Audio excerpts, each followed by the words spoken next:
adjustment. Right, and now the press conference held by China's top political advisory body, the CPPCC, is about to start. The spokesperson for this year's CPPCC gathering, Mr. Guo Weimin, is about to start the press conference. And as we just mentioned, this year it's held through video link.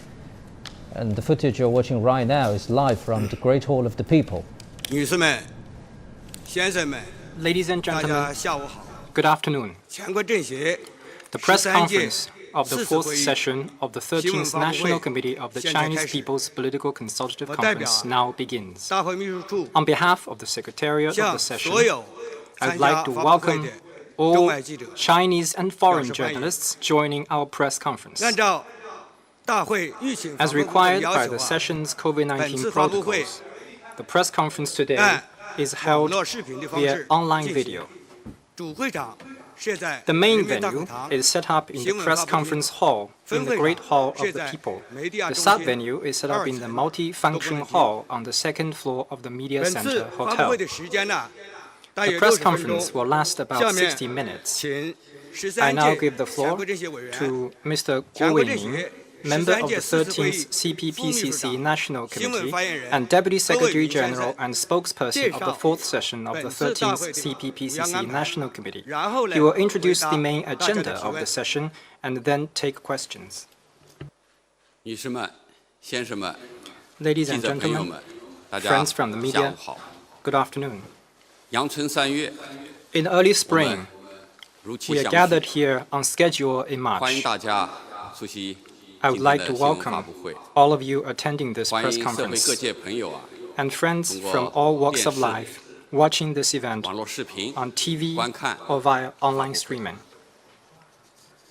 The year 2020 was an extraordinary one in the history of the People's Republic of China. The CPC Central Committee, with Comrade Xi Jinping at its core, led the entire Chinese nation in forging ahead with tenacious efforts.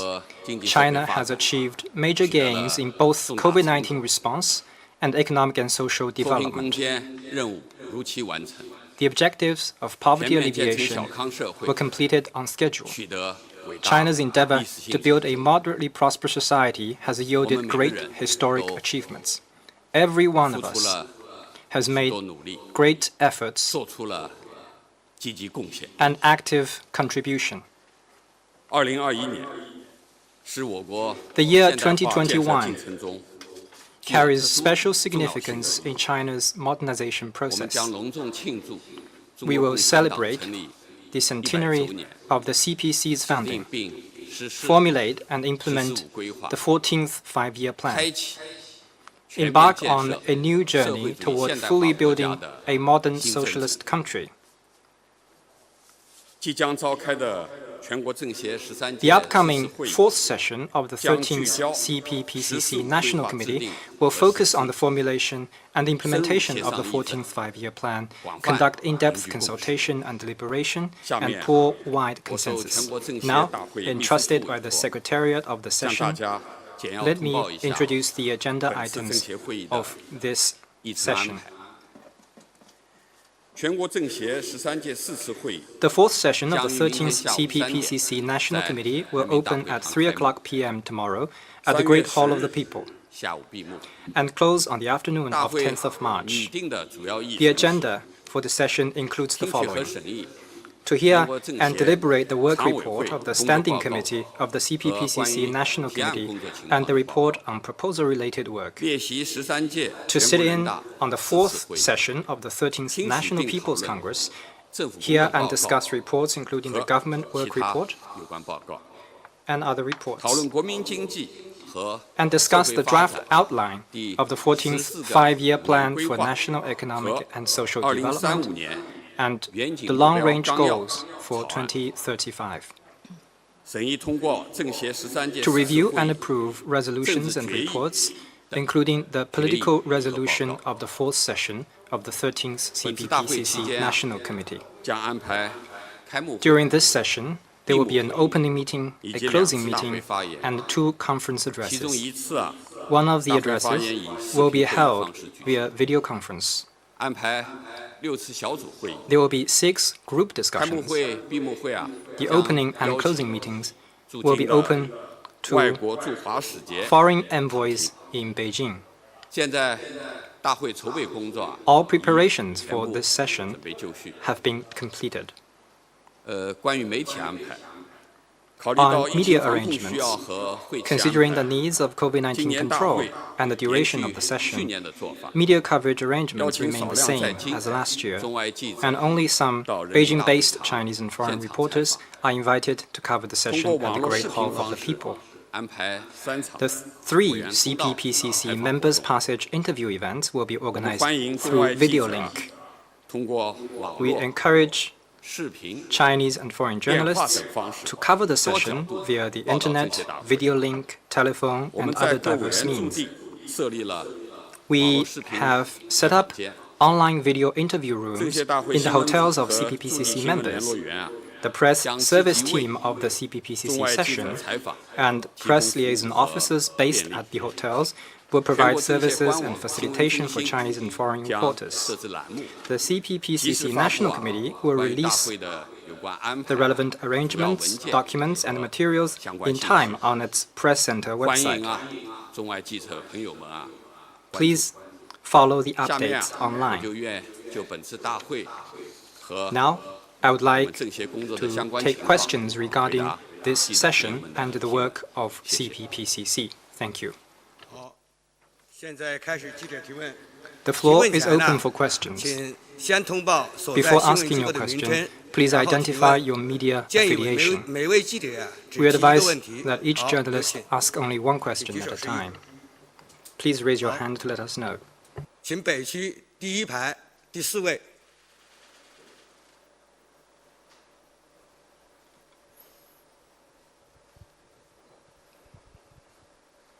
谢谢主持人，发言人好，我是中央广播电视总台央视记者。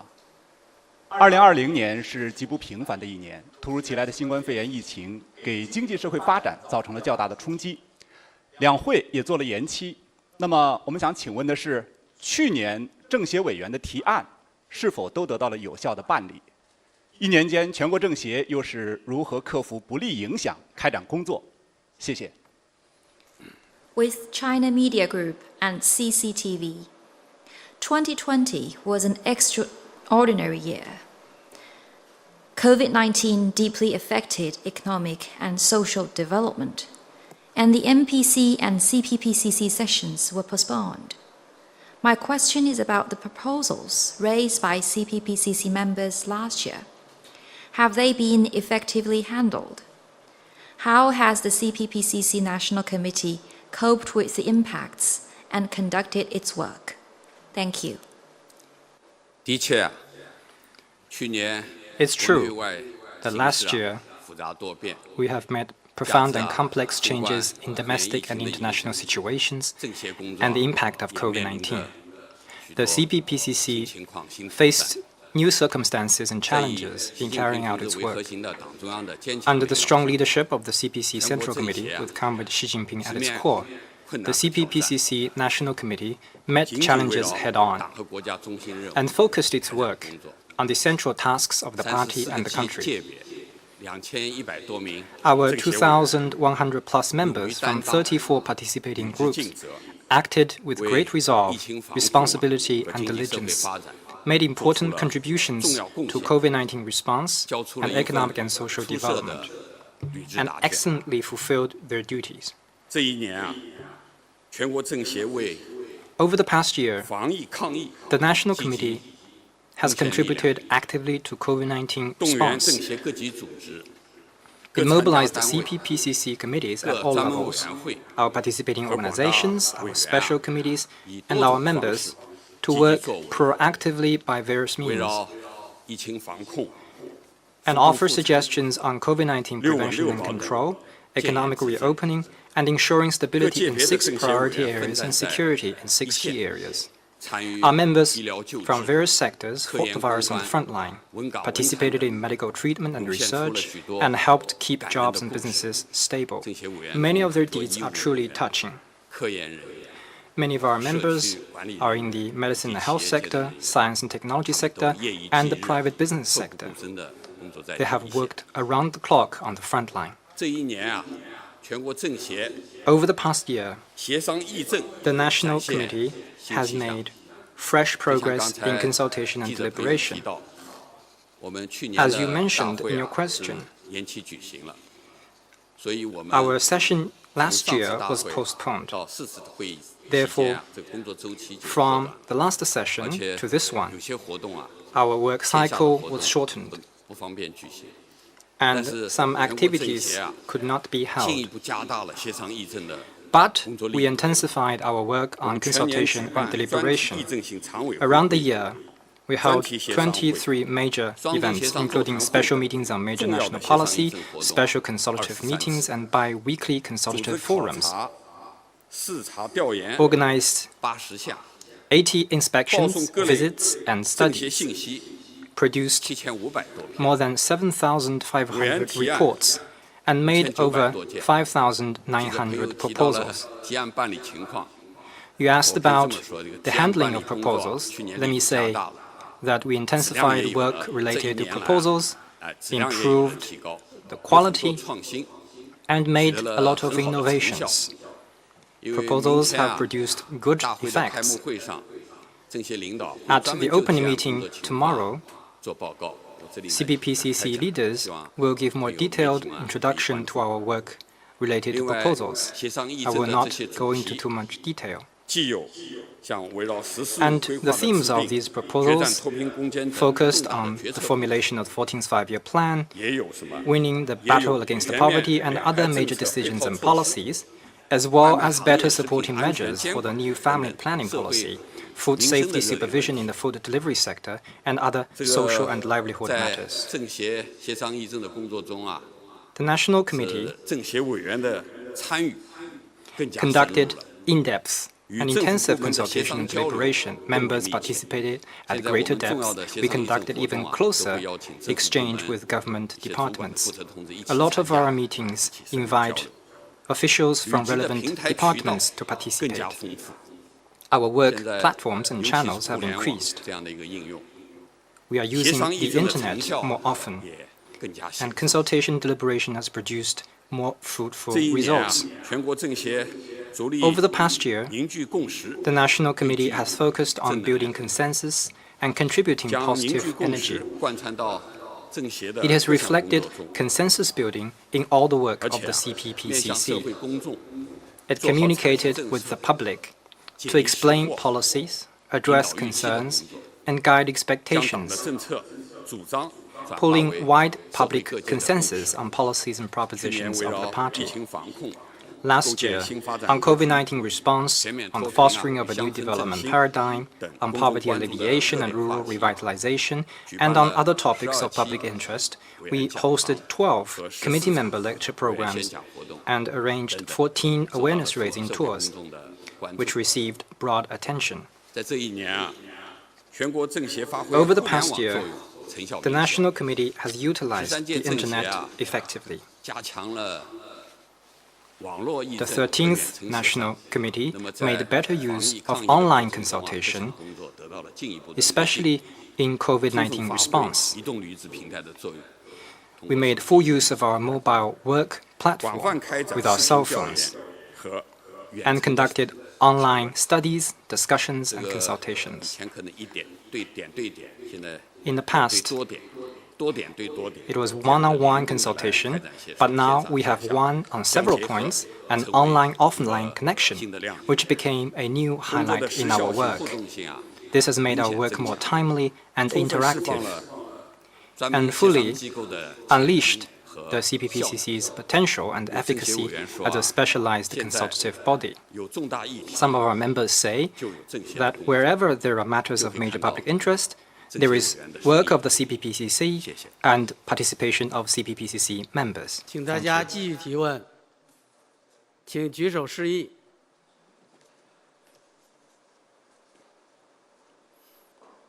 请南区第3排中间那位记者提问。谢谢主持人。发言人您好，我是中国日报的记者。近些年来，政协大会大都是在3月3日召开，会期10天左右。今年政协大会的开幕时间是3月4日，会期压缩至6天半。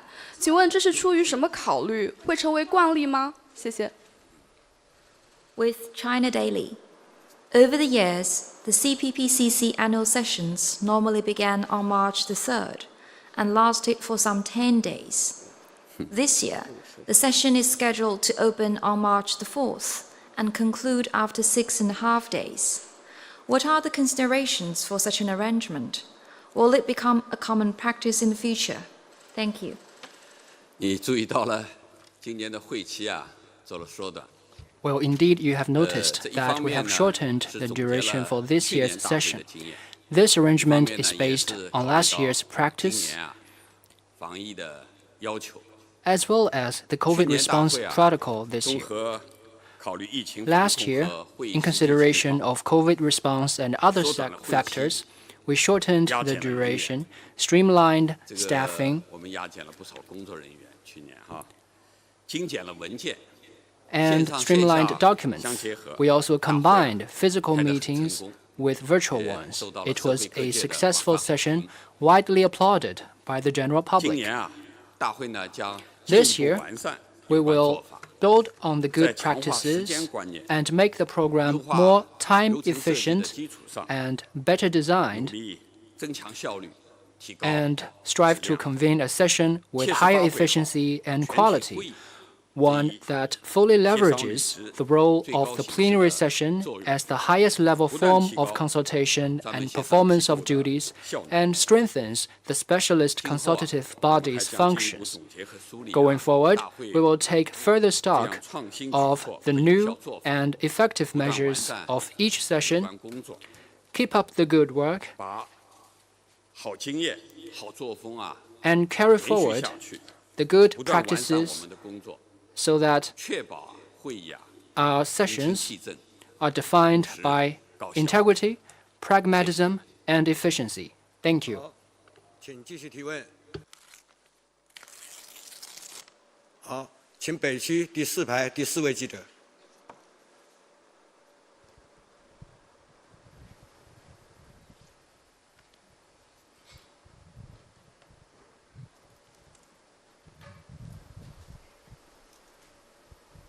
Thank you. I have a question from CNA. My question is about the global vaccination race. We've seen China's COVID-19 vaccines being in the spotlight, but there have also been questions from some about the transparency of the trial data and the implications that has for safety and efficacy. There have also been questions with regard to whether China is using vaccine diplomacy to prioritize shipping vaccines to other countries to gain influence instead of focusing on its own domestic rollout of its vaccine program. What is your response to this? Thank you. 新加坡亚洲新闻电视台。在全球疫苗竞争中，中国的新冠疫苗备受关注。有人质疑疫苗试验数据的透明度，以及疫苗的安全性和有效性。还有人认为，中国正在优先向其他国家出口疫苗，通过疫苗外交获取更大影响力，而不是专注于在国内推广疫苗接种。请问您对此有何回应？谢谢。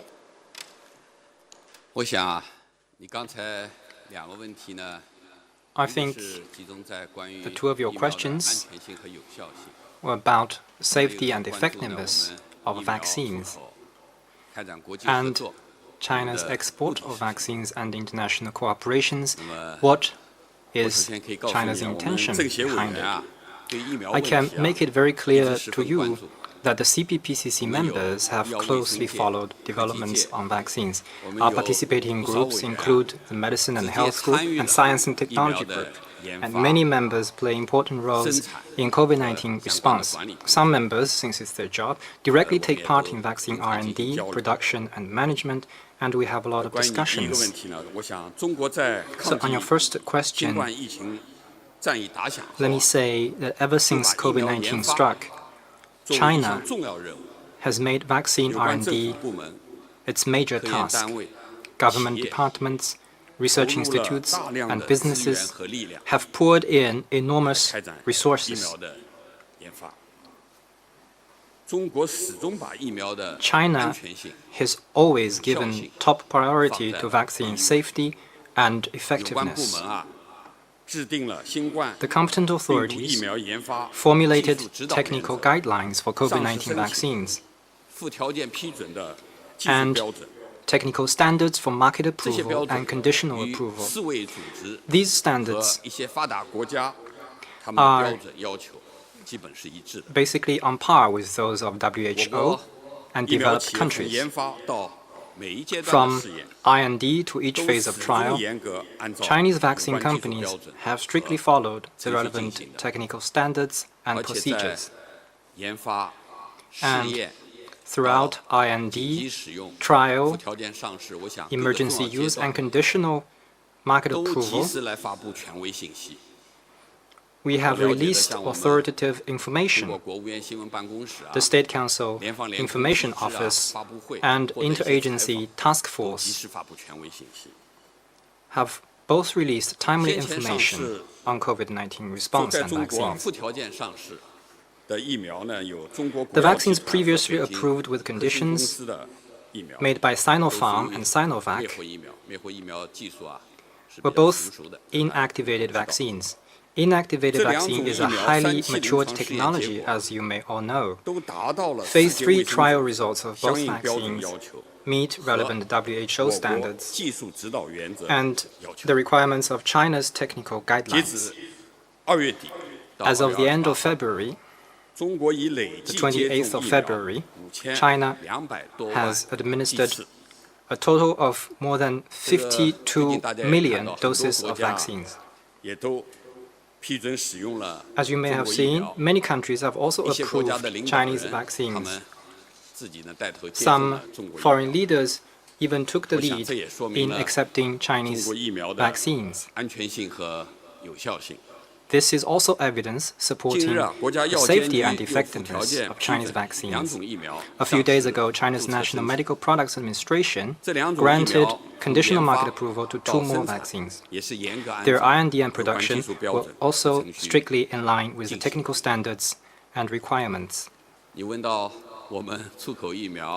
You also asked about the purpose of our export and cooperation. I noticed that some claim that China is using vaccines to build its geopolitical influence. This is very narrow-minded. Vaccine is an important means to control and defeat the virus, and currently an important field of international anti-epidemic cooperation. China has committed to making vaccines a global public good. We support and encourage Chinese companies to work with other countries on vaccine R&D and production. We have joined WHO's COVAX facility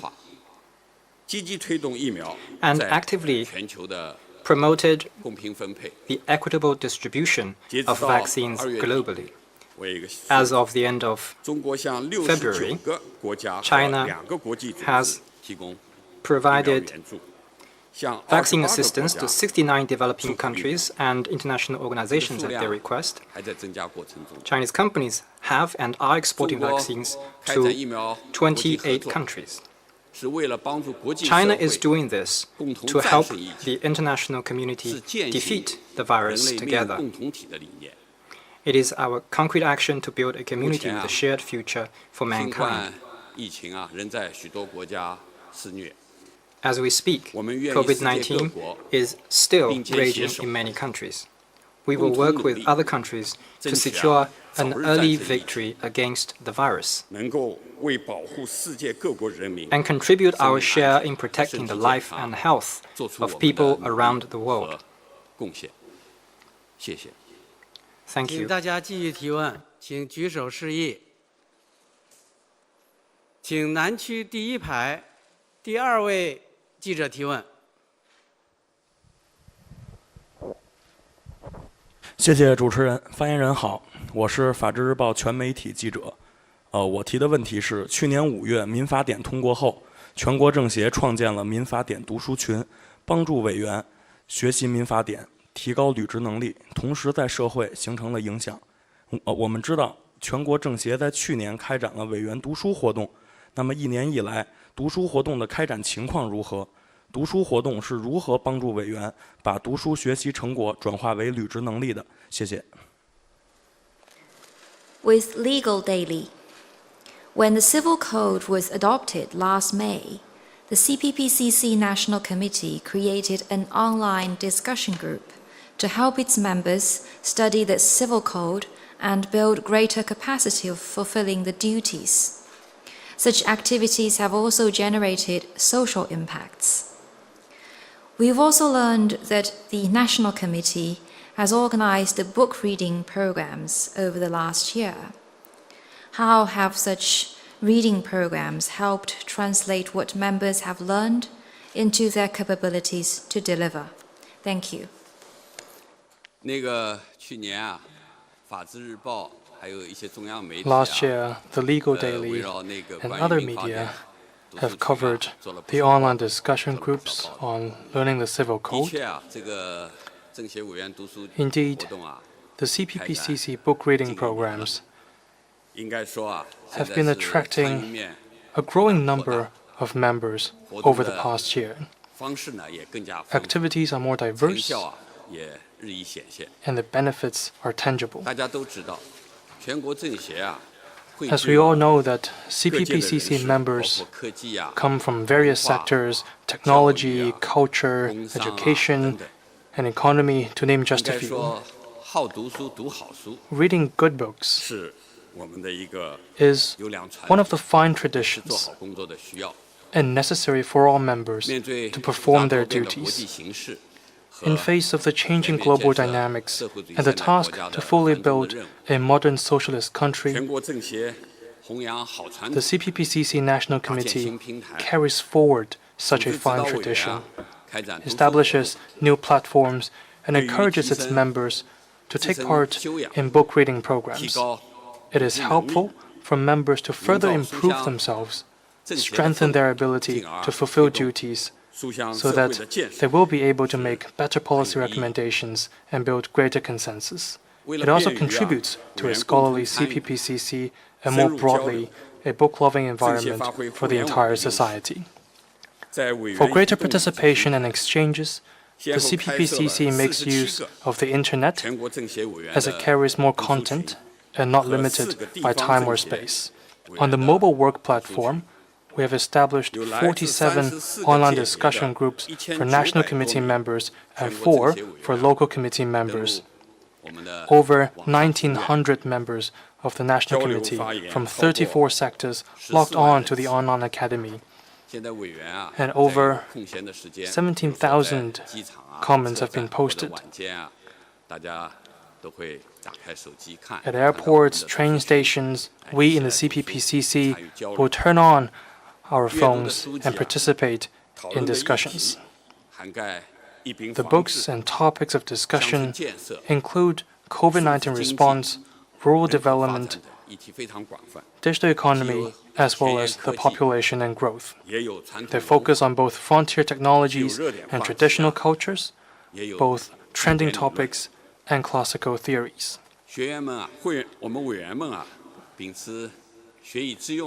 For members to better apply what they've learned, they would read, discuss, and make policy recommendations after consultations and deliberation. That enables them to develop better and more useful advice. With their phones on, CPPCC members will be able to read, discuss, and advise. Chairman Wang Yang and others in the CPPCC leadership are also active participants in online discussions, exchanging views with all members. When we log on to the online discussion group, we can discuss with Chairman Wang Yang and others in the leadership. Members from all sectors, from different fields, would express their own opinions on various trending topics. 形成了培育我们协商文化的有益的 These 平台。 groups also serve as useful platforms for more in-depth 现在 discussions. 政协委员的读书群，大家 This format 一边读书交流， of 畅所欲 free 言， and equal-footed 平等的交 discussions 流，理性的表达， are good 求同 for 存异。 expression of views and building consensus. 这样的一个风气啊。 This is a practice that needs to be carried forward. 同时呢，读书活动啊，有助于带动和影响 The book 社会 reading 各界别 programs 群众， also 形成啊 motivate the 正向 general 的外溢 public, 效应。 making a positive impact. 全国政协啊，开设了 For instance, 学习民法典的读书群。 The National Committee set up a reading group for learning the civil code, 啊，这个读书群 which 啊，还是 your 很有 question 影响 also touched on. 我们请啊，有 We 法律 invite 专业背景 members 的委员 with a legal 有关专家 background to lead 进 the 行 discussions 导读。 and experts involved in codifying the 在互联 document. 网也开办 to answer 了 questions. 21节等6个栏目。 On the internet platform, 在线 there are 6解释法律概念， sub-programs, 并 including 回答 one to help 这个 explain 网民关注的 terminologies. 各种问题。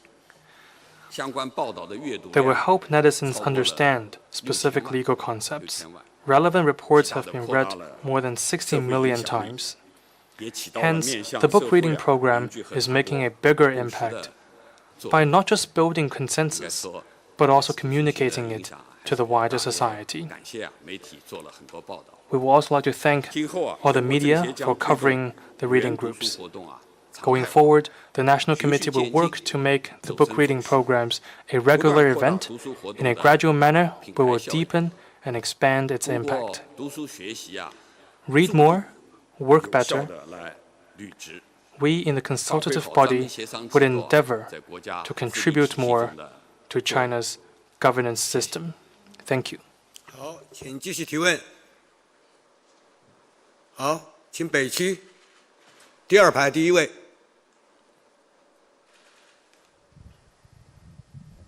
第2排第2位。谢谢主持人。发言人你好，南方报业全媒体集团南方都市报记者提问。过去1年，刷脸成为大多数人通行必不可少的步骤，但也存在一个问题：一旦个人信息被过度采集，也容易引发社会风险。在防止个人信息滥用方面，全国政协做了哪些工作？有何建议？谢谢。With Southern Metropolis Daily, over the past year, facial recognition-based access has become part of life for most of the people. At the same time, there is this problem of potential social risk if personal information was excessively collected. Would you elaborate on the work of the CPPCC National Committee on preventing personal information breach?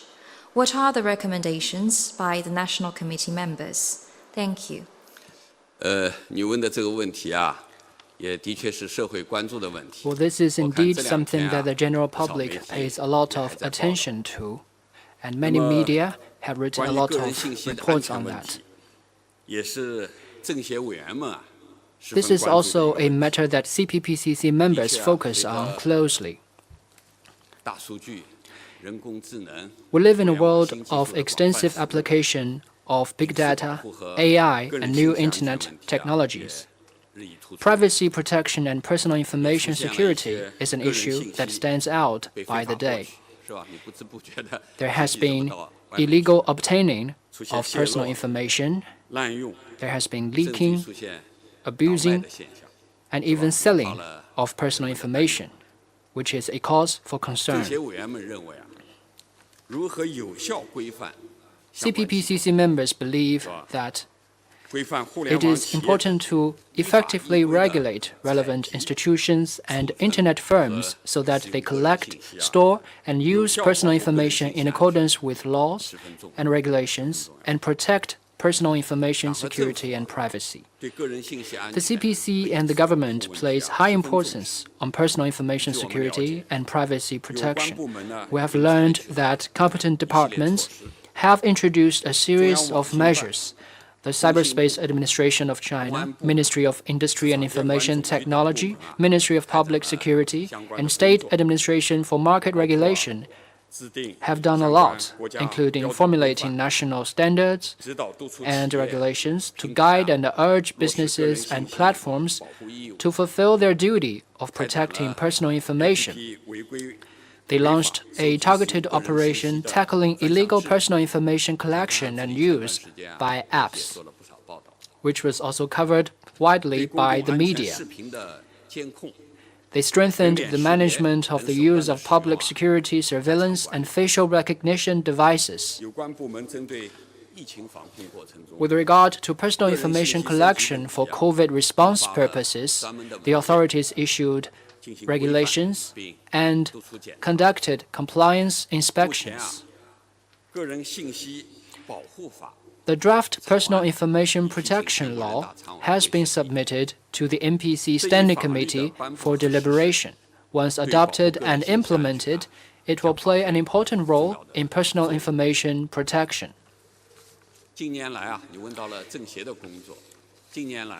You mentioned the work that the CPPCC has done. In recent years, the CPPCC National Committee has done a lot on personal information security and privacy protection. Many members made relevant proposals. Last year, the National Committee convened a teleseminar on stronger protection of personal information in the era of big data and a biweekly consultative forum on the issue of science, ethics, and law in AI. The members believe it is important to step up overhauling, implement the regulations to the letters, regulations that have been formulated, refine relevant laws faster, further strengthen supervision and law enforcement, and crack down on privacy and personal information breach. A series of measures have been implemented to build a firewall for personal information. The aim is to ensure the safety of personal information and make people assured. Some CPPCC members who are from internet firms also took part in the discussions. They vowed to strengthen self-discipline of the industry, strike a fine balance between management and service, perform their due responsibilities as enterprises, and fully protect the lawful rights and interests of users. The National Committee will continue to follow this issue and work for new progress in this area. Thank you. 请大家继续提问，请举手示意。请第三排第2位记者提问。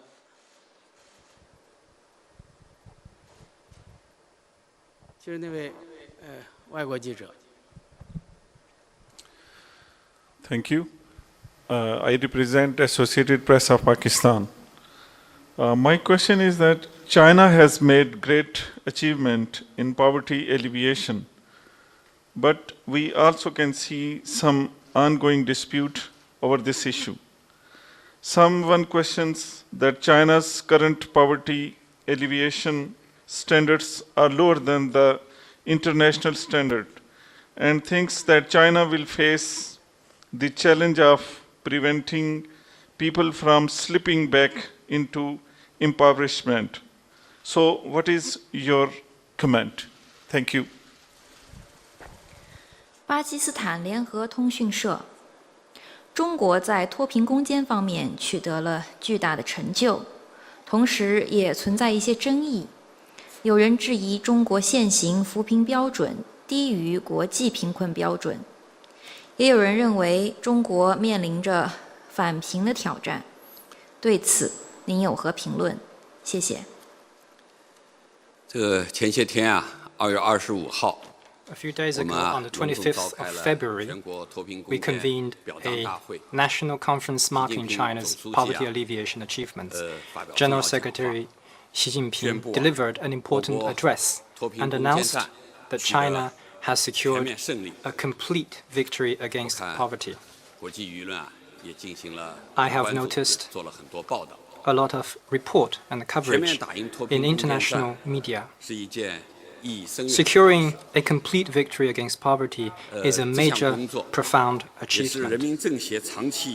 For a long time, the CPPCC has closely followed and deeply engaged in poverty alleviation and made it a key priority in performing duties.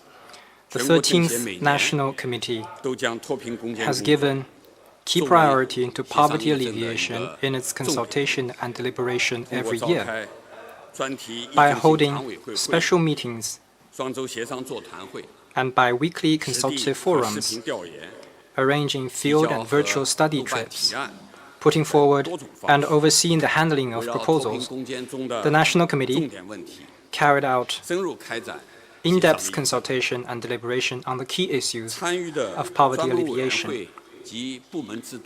The special committees and departments are more broadly involved and members more deeply engaged than in any other topic in recent years.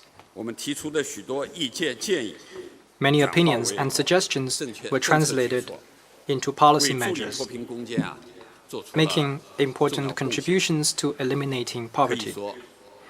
It is fair to say that the CPPCC has continuously contributed to and witnessed the achievements in poverty alleviation. This is a vivid manifestation of CPPCC's commitment to always focusing on the central tasks of the party and the country in fulfilling its duties. You also asked about what work we have done in poverty alleviation. We did a lot, and you also asked about the standard of poverty in China. Indeed, the quality of poverty alleviation is also a matter of interest to the public. Many members of the National Committee are experts in this field. They said that China's poverty standard is a comprehensive one. Income-wise, China's standard is higher than the World Bank's standard for extreme poverty. More specifically, China made it clear that the objective of poverty alleviation is to see that the basic living needs of rural poor populations are met and that such people have access to compulsory education, basic medical services, and housing. Now, China has met the basic living needs of all and ensured access to compulsory education, basic medical insurance, safe housing, and safe drinking water for all. The recently released report on national census on poverty alleviation provided details on the income and living conditions of our previously poor populations. I refer you to this report. In addition, China also tackled poverty with an enormous increase of public services and social security, including bridges, roads, electricity, and internet services. These steps have changed the way of life and work of the poor population and opened the door toward prosperity.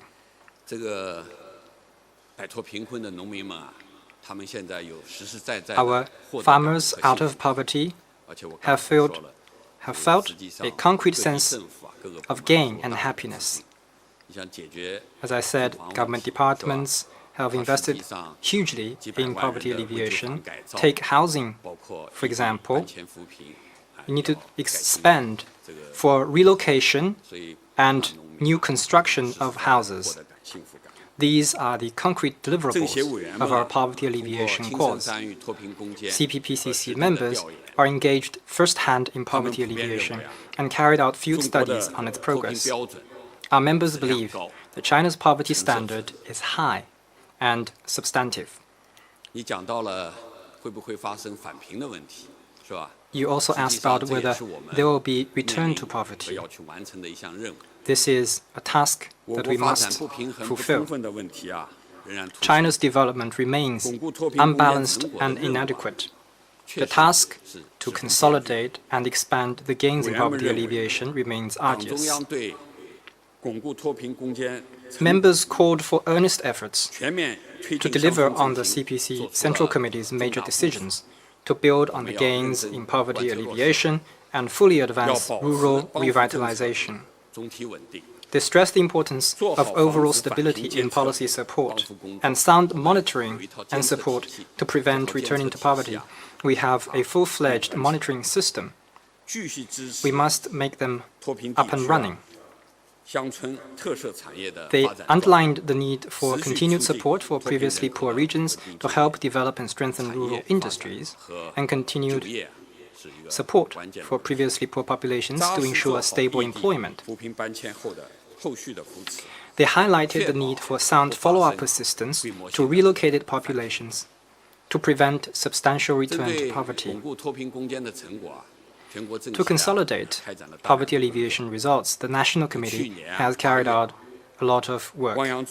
In August last year, Chairman Wang Yang presided over a National Committee meeting in Gansu to oversee the handling of key proposals on consolidating poverty alleviation gains in the Western region during the 14th five-year plan period.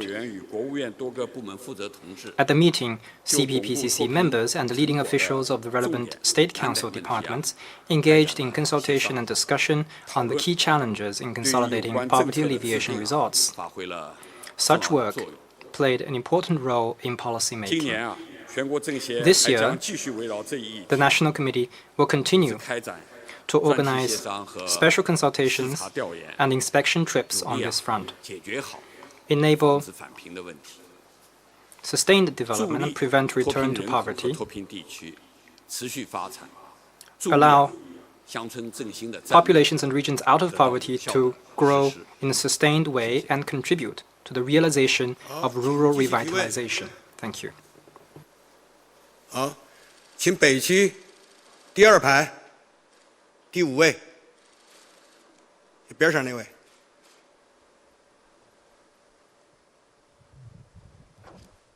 谢谢主持人。发言人好，中评社记者提问：北京冬奥会进入了倒计时阶段，我们注意到有外国政客鼓动抵制北京2022年冬奥会，请问发言人对此有何评论？另外，在受疫情影响的背景下，北京冬奥会能否如期举行？谢谢。With China News Service, with the countdown to Olympic Winter Games in Beijing, some foreign politicians called for boycotting the 2022 Winter Olympics. What's your comment? Given the impact of COVID-19, will Beijing 2022 be held as scheduled? Thank you.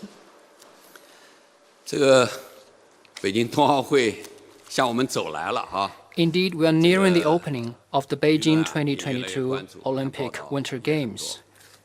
And there have been a lot of media coverage on that. Let me take your second question first. To ensure the success of Beijing 2022 Olympic and Paralympic Winter Games is a major task of China, as well as China's firm commitment to the international community. Many CPPCC members are from the sports sector, and many others are sports fans. Just like all Chinese people, we have high hopes for this grand sporting event and are looking forward to it. To our knowledge, COVID-19 has brought some impact to the preparations, and the competent authorities are working hard to adapt to the changing situation and devise new science-based measures to rearrange their work. The aim is to minimize exposure risks without delaying preparations. Thanks to the concerted efforts of relevant parties at home and abroad, preparations for the Games are well underway in parallel. All sports venues have been completed. The Beijing-Zhangjiakou High-Speed Railway and Beijing-Chongli Expressway are fully up and running. And steady progress is being made in sports organization, services, promotion, and international exchanges. So generally speaking, the preparations for the Beijing Games are well underway. There's now less than 1 year before the 冬奥 opening, 筹办工作进入了全力 and 冲刺 we 的 are in the 关 home 键时 stretch of the preparations for the Beijing 有关部 Olympic and 门 Winter 将 Paralympic Games. 疫情防控 We are convinced that the competent authorities will advance the preparations alongside effective COVID response, overcome all sorts of challenges, 各项筹办工 and 作 ensure 能够全部 that 就绪。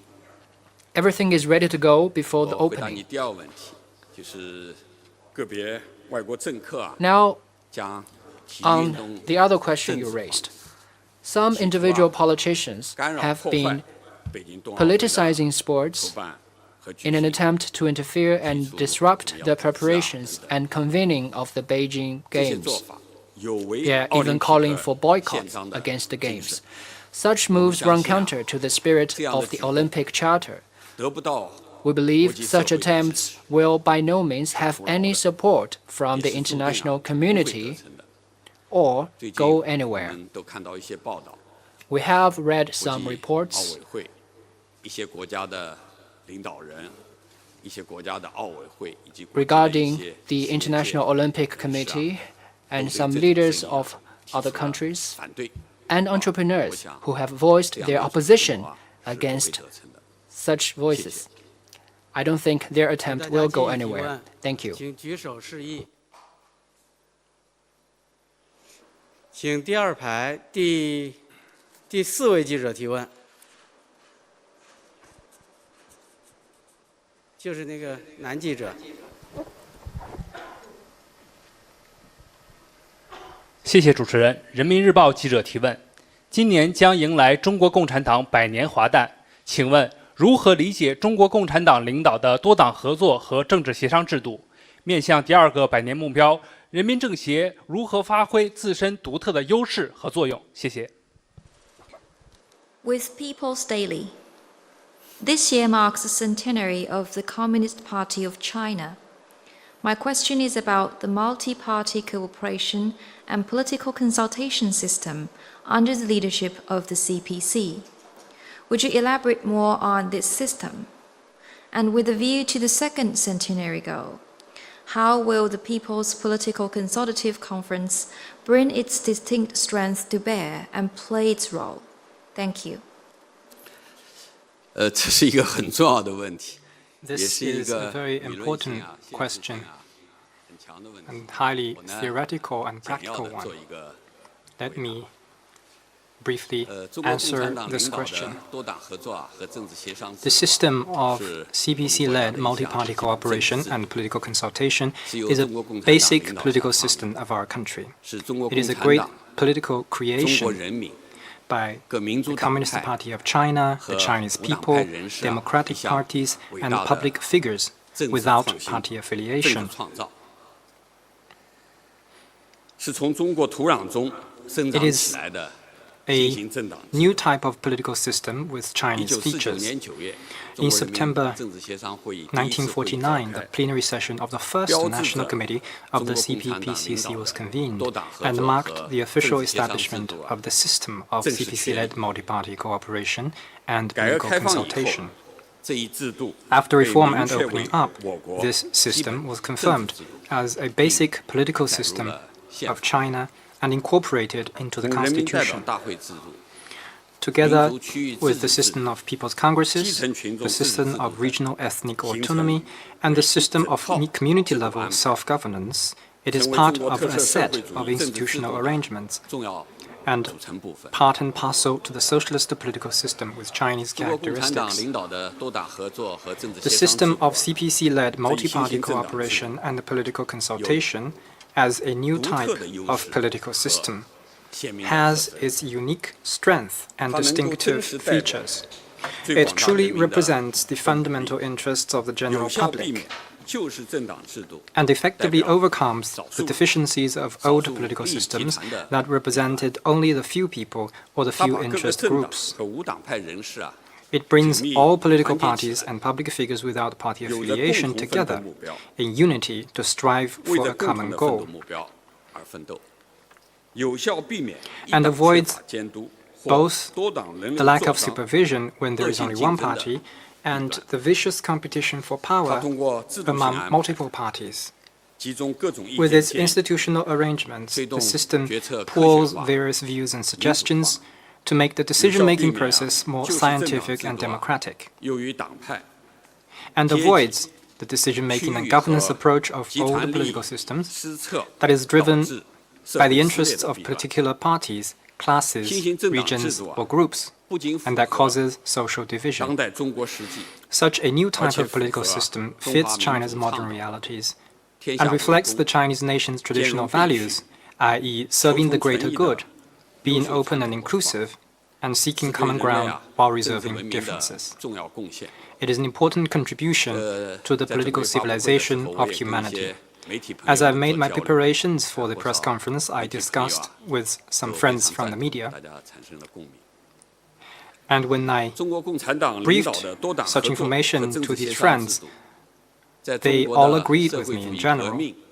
The system of CPC-led multi-party cooperation and the political consultation has played an important role throughout China's socialist revolution, development, and reform and opening up. We will stick to it for a long time to come and fully demonstrate its strength. You asked about the CPPCC's future steps to make good use of the system and conduct its work. Let me say that under the circumstances of a new era, the CPPCC, as an important political and organizational form of this new system, will further strengthen its function as a specialized consultative body, uphold unity and democracy as the two major themes. This is also the fine tradition of the CPPCC. Focus on the central tasks of the party and the country, and fully utilize its multiple platforms and channels to conduct consultation and deliberation and perform its duties.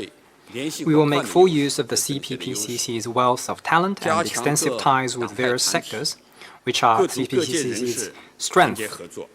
Strengthen unity and cooperation among all political parties, people's organizations, and individuals from all ethnic groups and sectors of society. Make institutional arrangements for the democratic parties to voice opinion and offer suggestions in their respective names at CPPCC meetings, and help get great things done through extensive discussion and joint contribution. In addition to offering suggestions, we will redouble efforts to build consensus, so that these two functions may work side by side and pour concerted efforts for common progress. We will improve CPPCC institutions and mechanisms, continue to raise the quality and efficacy of our work, and actively contribute to the modernization of China's governance system and capacity. Thank you. 好，请继续提问。好，请北区第一排第二位。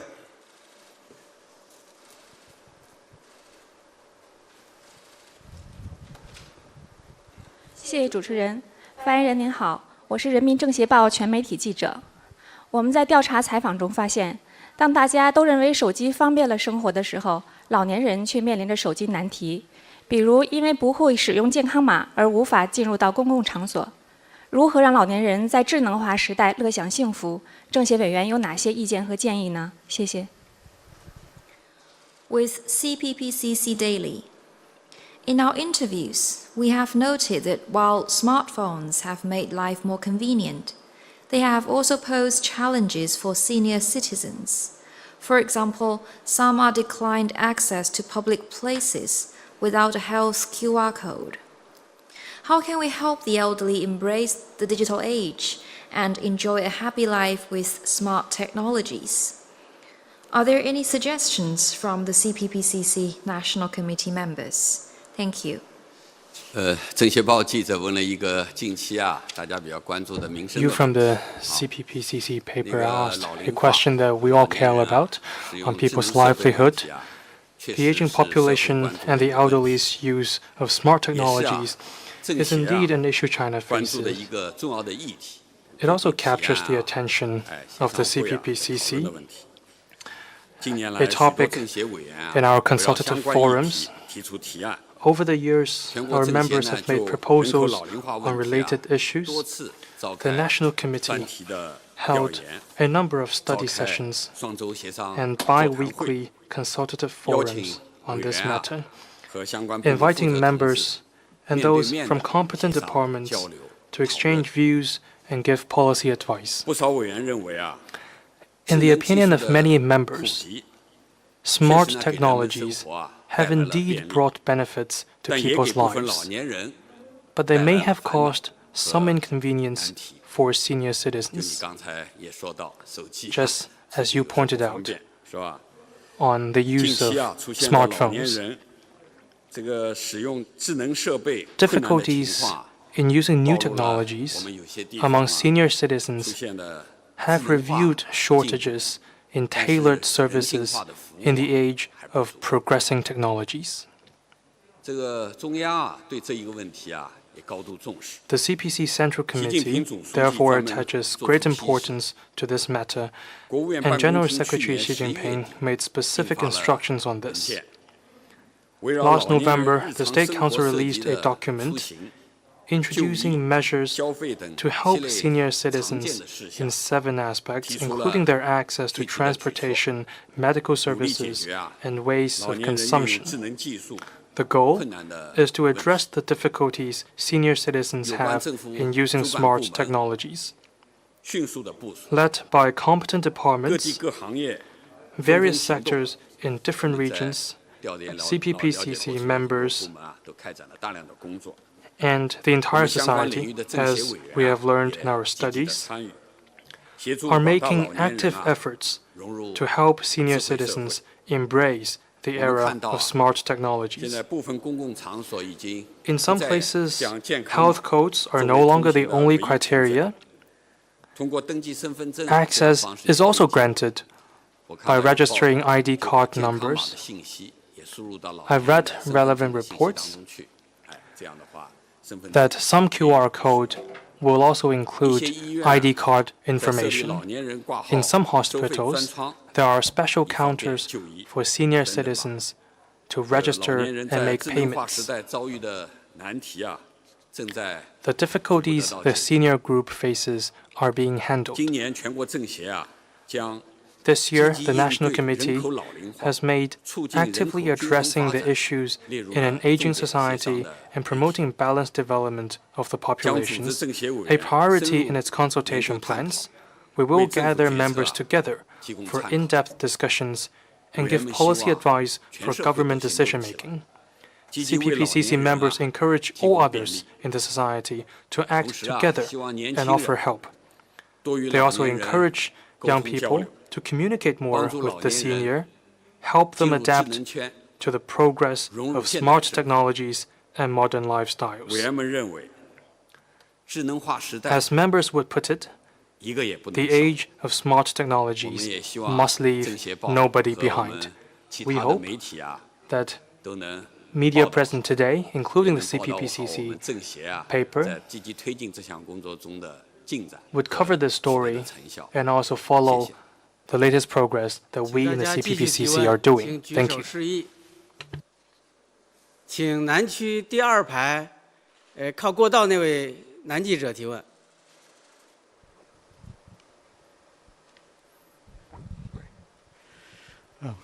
NBC News, U.S. television network. Thank you, Minister Guo Weimin. 2 years ago, same occasion, you spoke of improving communication with the world to tell the China story better. But since then, with the continuing controversies about how China has handled issues like the pandemic, Xinjiang, Hong Kong, and others, some observers would say that China's image problem may have gone from bad to worse, with a negative opinion of China in the United States, for example, up from 47% to 73%, according to one survey. And so, with due respect, Minister Guo, what has gone wrong? Thank you. 美国全国广播公司2年前的发布会上，您谈到要改善与世界的沟通，更好地讲述中国故事。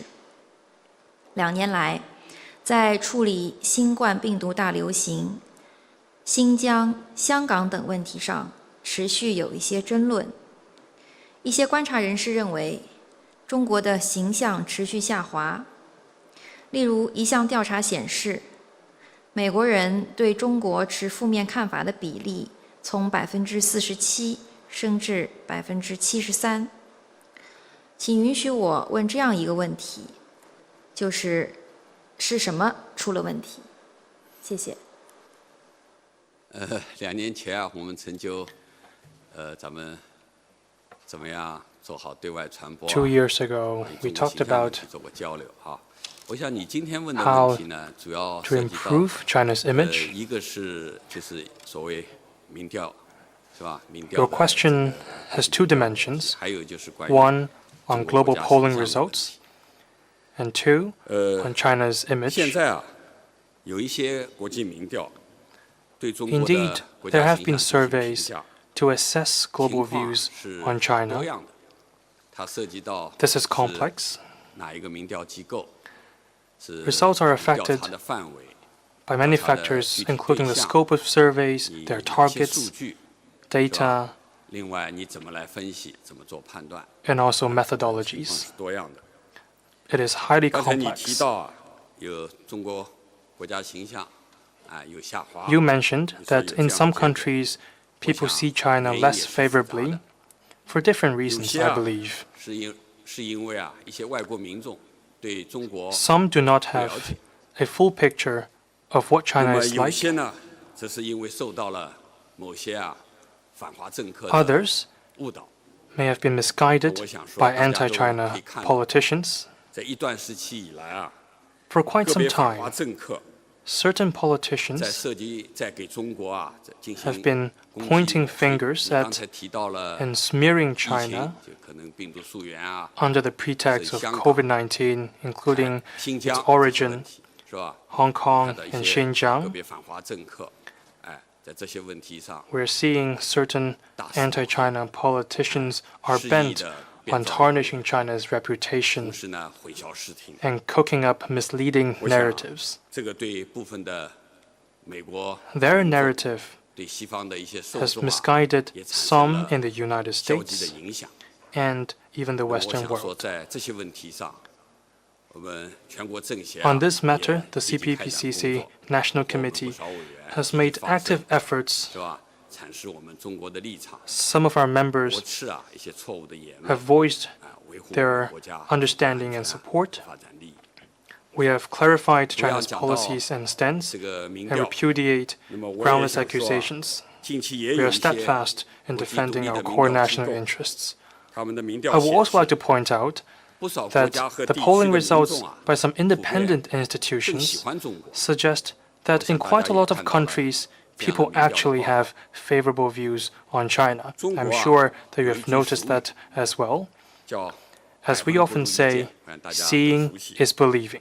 我相信啊，随着越来越多的外国人到中国来， As more and more friends from other countries come and 同 visit 时啊 China, 我们也加强 and as 对外 we 的 step 交 up 流， efforts to 加强对外 enhance 的 external 合作。 communications and cooperation, 会有越来越多的人喜欢中 more 国。 people will grow fond of 国际社 China. 会对中国的好感度啊，也会不断 And 的 in the international community, favorable views will 中国 continue 啊 to increase. 实行改革开放，特别是党的 Since 18大 reform 以 and 来 opening up, especially 经济 since 啊 the 18th 社会啊 National 快速 People's 发展， Congress, 人民 China's 的 economy has 生活 grown 水平啊 substantially. 不断提升。 People's lives have been improved. 应该说，中国民众现在也是讲到民调机构啊，也是民调 When it 国 comes 际独立 to 的民调机构 polling 显示啊， results, 中国民众啊对政府的满意度很高。 Recent global surveys indicate that the Chinese people are highly satisfied with their government,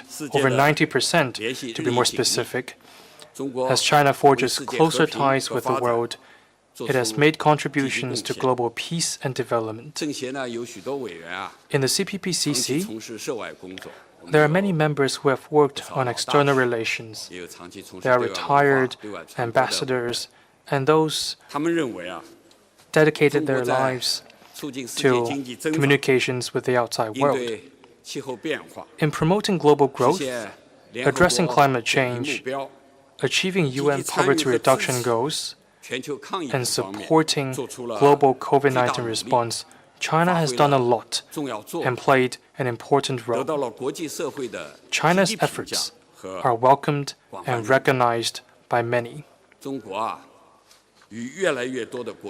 Now, China is engaging and cooperating with more countries, or expanding its circle of friends, so to speak. Last year, we signed the RCEP, completed the negotiation on the China-EU Comprehensive Agreement on Investment, and successfully hosted the 3rd China International Import Expo. These are vivid examples of China's active engagement with the rest of the world. I will also briefly talk about what we in the CPPCC has done. Friendly exchanges with other countries is an important work for us. Over the years, the National Committee has promoted high-level exchanges and those at various levels, strengthened communications with political organizations, institutions, media, think tanks, and people in different fields. We also participated actively in multilateral events.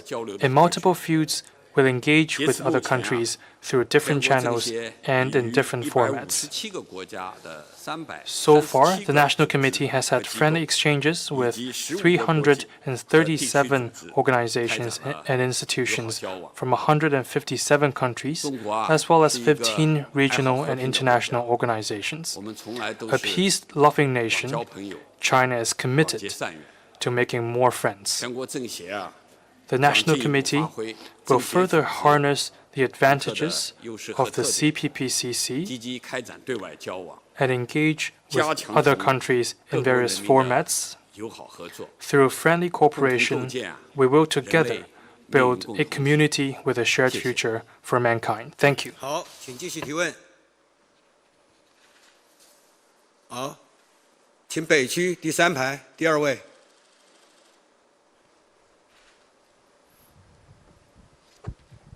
谢谢主持人。新华社记者提问：在刚刚过去的2020年，中国经济逆势增长，成为全球唯一实现正增长的主要经济体。那么，请问发言人，您如何看待当前备受各方关注的中国经济形势和营商环境的情况？那么，全国政协在推进营造市场化、法治化、国际化的营商环境方面都做了哪些工作？谢谢。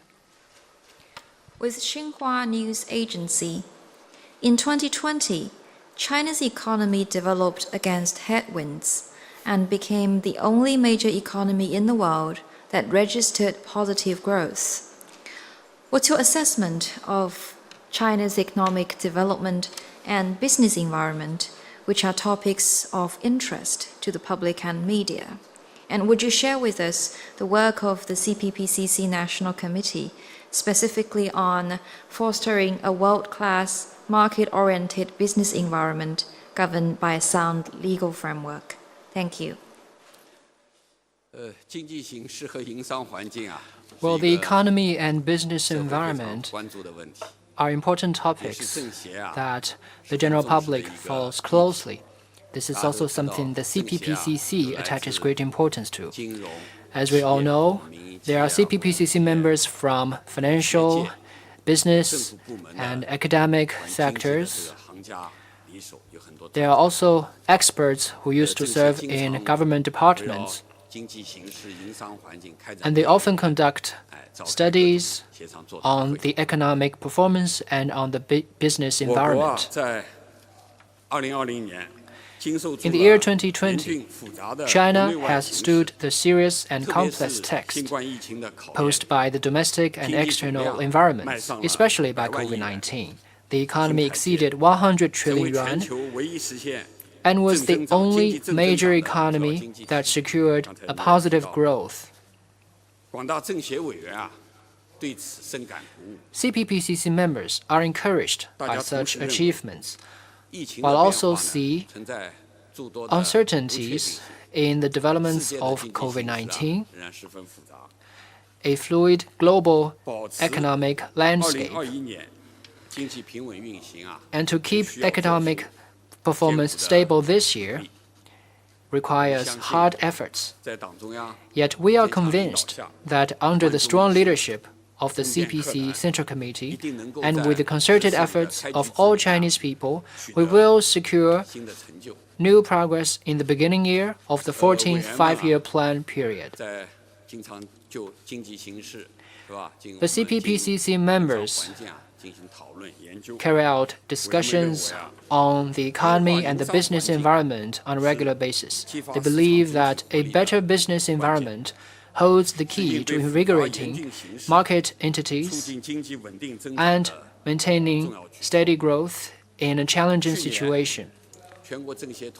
Last year, the National Committee conducted symposiums, field visits, and themed deliberation chat groups to learn about corporate operation in depth and discuss policy measures to improve the business environment. The National Committee's Committee on Economic Affairs focused on the topic Priorities in Improving the Business Environment during the 14th five-year plan period and conducted studies on companies of various sizes across various sectors and regions and chose over 130 state-owned, private, or foreign firms for very comprehensive studies. Some meetings were conducted in person and others were done virtually. And they heard the input of business owners extensively. On that basis, the committee produced a number of reports, including the 100 questions raised by 100 companies. The competent departments of the State Council attached great importance to the reports, and in response to the questions raised, they set up a designated program to follow up. Last January, the National Committee convened this year's first biweekly consultative forum with the theme Keep Improving the Business Environment. It was participated by CPPCC leaders, members from the economic and business sectors, experts, and representatives from SMEs, and leading officials from competent State Council departments. I myself also participated in the very active discussion. The members recognized the improvement in the business environment, while also called for further improvement as the top priority in the government's economic work. Some suggested further expanding market access and protecting the property rights and rights of autonomous operation of businesses of all types of ownership equally in accordance with law. Some called for a better long-term mechanism to address payment arrears to SMEs that works regardless of changes in the officials in charge. Some deemed it important to make government regulation better designed, more professional, and more standardized, fully deliver the dividends of opening up policies to foreign firms, and enhance domestic certainty to buffer external uncertainty. This year, the CPPCC will continue to follow this matter and contribute its wisdom and efforts to building a market-oriented, world-class business environment governed by a sound legal framework. Thank you. 由于时间关系下面是最后一个问题，请大家举手。好，请北区第5排第5位。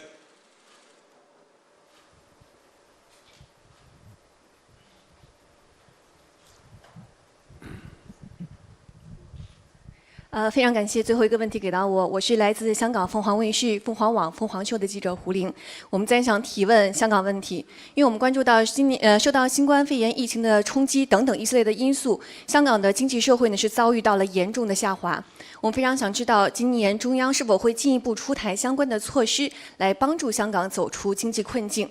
那么对于政协方面来说的话，你们有哪些具体的工作？另外，我们非常关注的是，我们看到国务院港澳办的主任夏宝龙日前是在多个场合多次强调了爱国者治港。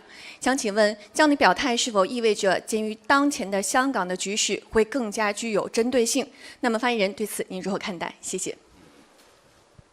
With Phoenix TV, thank you for giving me the last question. My question is about Hong Kong. Due to the impact of COVID-19 and many other factors, Hong Kong experienced serious economic slowdown.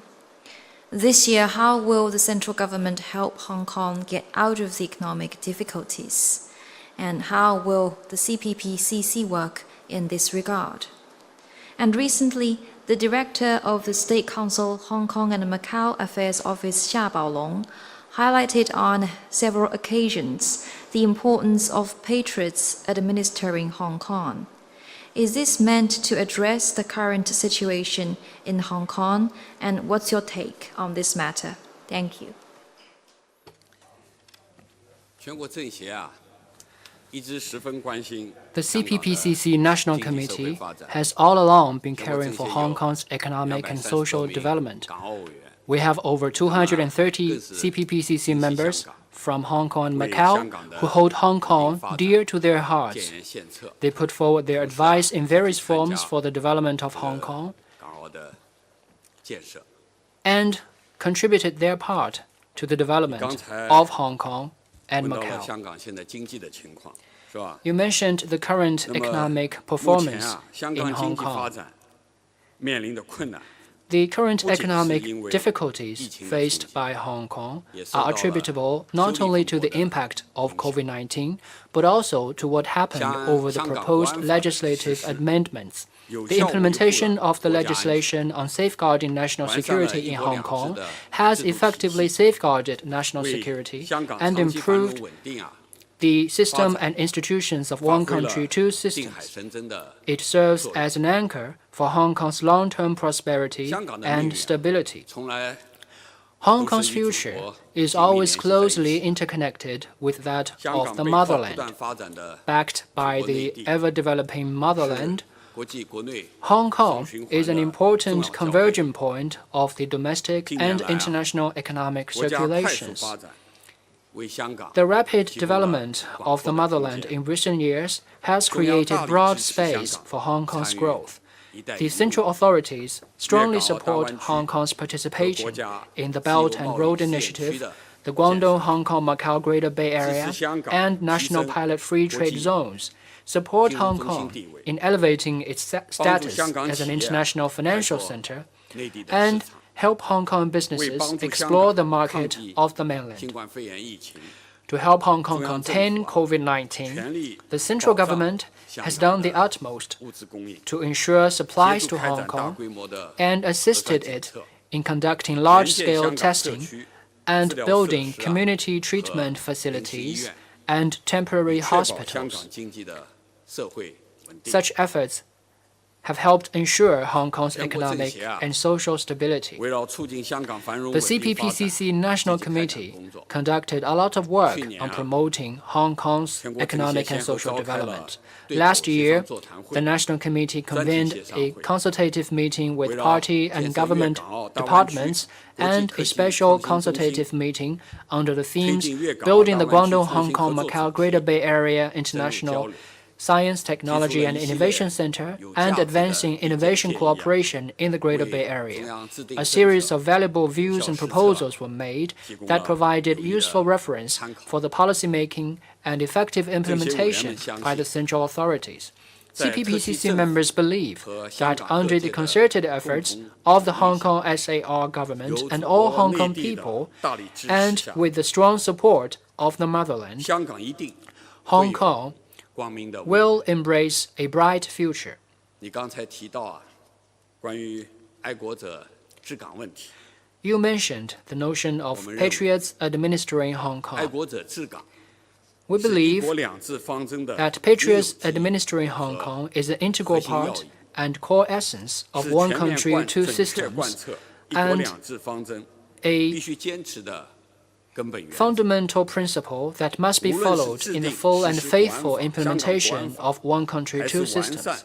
The efforts to formulate and implement the legislation on safeguarding national security in Hong Kong and improve the election system of the SAR are all aimed at upholding and improving the one country, two systems policy and ensuring its steady and sustained implementation along the right direction. The CPPCC National Committee will earnestly act on the Central Authority's policy on Hong Kong-Macau-related work, consolidate political guidance, pool consensus, and firmly support the fundamental principle of patriots administering Hong Kong.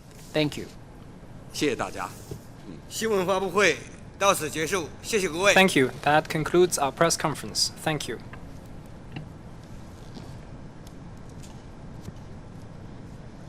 Well, that was the press conference held by the plenary session of the CPPCC, China's top political advisory body, and the spokesperson has announced the session agenda this year, so it's official now. The plenary session will start on Thursday afternoon and will conclude on March the 10th. 6.5 days of political consultation, and the spokesperson also answered questions covering a wide range of topics. And for more insight into that, let's talk to our guest in the studio. So, Mr. Tangen, let's start with this vaccine diplomacy problem. Obviously, some Western countries are concerned about China trying to utilizing so-called vaccine diplomacy to expand its influence. Is this a non-issue or not?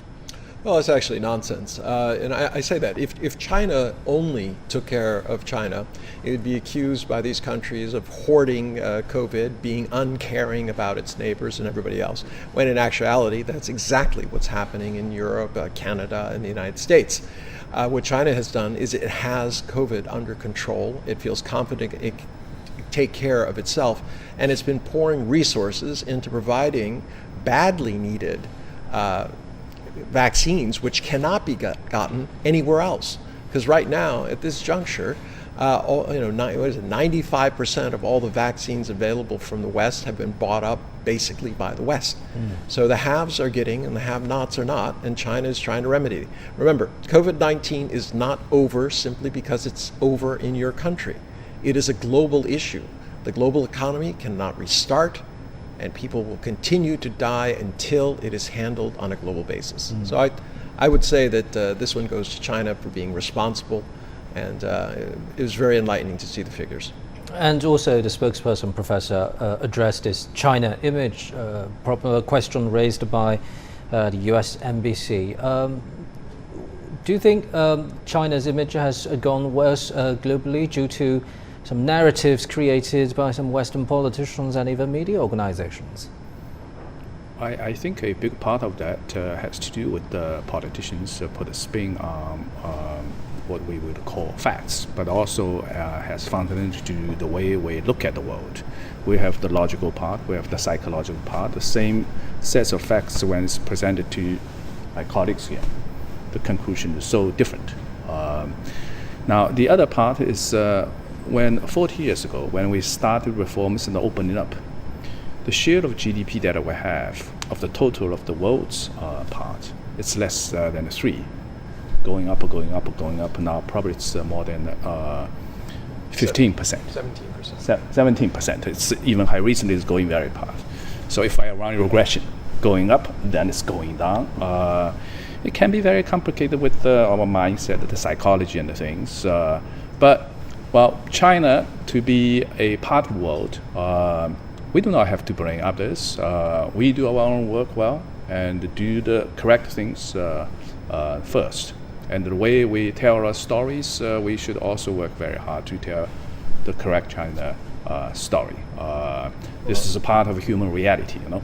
Yeah, I don't know if it's about stories as much about facts. Okay. I mean, over 40 years... You use the word narrative. Yeah, well, narrative, for 40 years, China has improved. They've taken solid action against poverty. They've raised their people out of it.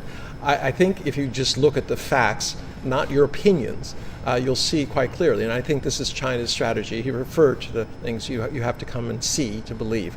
And I think that is a good narrative, that leading by example is going to be far more powerful over the course of history than trying to fight negative perceptions which are being pushed by politics. And some are saying that this is the age of disinformation and misinformation, fake news. And it's sad to say that the West still has the hegemony in the global discourse. So, as you just said, China has the facts. China has its own way. Maybe it's a good way to tell its own story in the right way. So, how do you deal with this outside environment that is not totally friendly to you? Well, you literally you can't. This is asymmetrical. You have literally CGTN and a handful of media outlets, whereas the rest of the world has thousands of them. You're not going to outshot them. So it's an asymmetrical situation, and you have to deal with it. You have to, in essence, use humor, satire, things that point out, the hypocrisy of the things being said. For instance, we've just covered this, what China's done with the vaccine. All right, the fact that China's economy has been progressing, yet every day people act or say as if China has done something terrible. Right. So now let's turn to the poverty alleviation issues. It's now more about sustaining that achievement and even make it better. That's why we have this rural revitalization. What could be the most challenging part of that drive, Professor? Well, I would say three things. The first, we need to continue to grow our economy. The lesson we have learned is through industrialization, we have expanded the tax base so that we have money to deal with the difficult problems. We have the resources. So grow the economy is so important, but it's not challenging because it has to grow. You have to grow it in a green way. So this is the first thing. The second thing is at the end of the day, we need to look at two things. It's health and the education. When people are young, you have to give them a good education so that when they grow up, they can be creative. These are the fundamental drivers away from poverty. So if I want to add other things, geography is also something we need to look at. We talk about the cluster of cities. If you expanded that, it's so important to cluster those remote areas of the pole of the growth of the economy is so important. Now, if we can do altogether four things now, you have a recipe for sustained growth. You also have the recipe to get people out of poverty. Health, education, sort of the way you grow, and the country have the resource. You get people connected. So it's a sustainable recipe. So, Ms. Tang, if we look at a bigger economic picture of the country, some journalists mentioned business environment. Do you think this is a key issue that needs to be addressed in the near future? Well, it is being addressed, and I don't. What's the problem right now?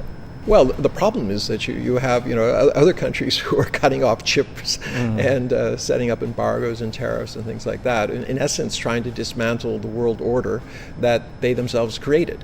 So China is adjusting the new reality. That's why they have this dual circulation model, trying to build on what they can control and allowing people to come in. So I don't think it's a change.